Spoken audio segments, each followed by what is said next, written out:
What's up guys, this is Massey. Welcome to another video. In this video I want to show you how to find all critical numbers for the following examples.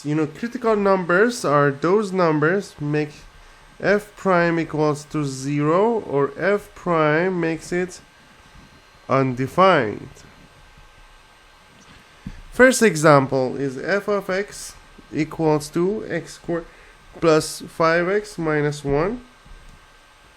If I find the first derivative, it's going to be 2x plus 5.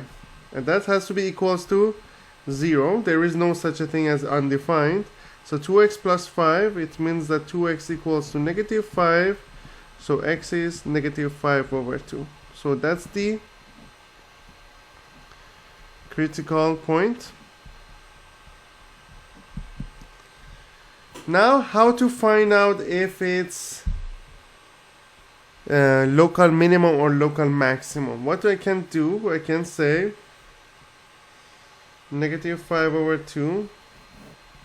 We have 2x plus 5.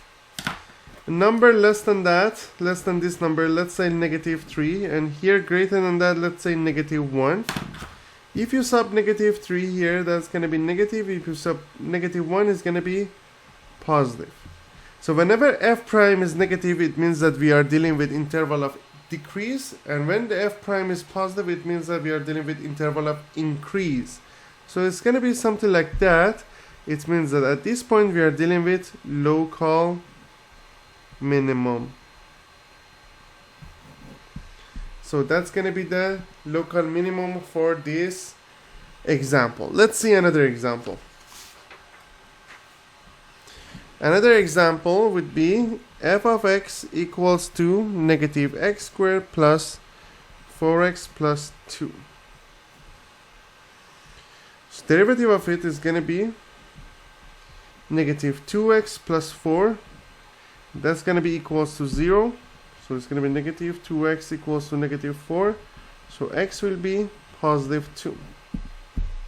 So that's going to be the critical point, because that makes the first derivative equals to 0. Then negative 2x plus 4, you have 2. If you have two numbers from both sides, let's say 0 in here and 3 in here, if you sub it there is positive, if you sub it here is going to be negative.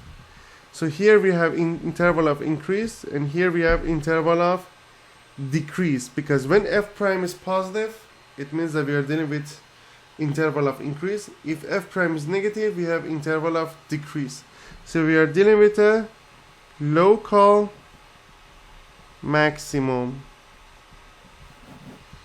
for this function. So I hope you enjoyed this video. Please leave me a comment if you have any question, and I get back to you as soon as possible. Thank you for watching and have a great day.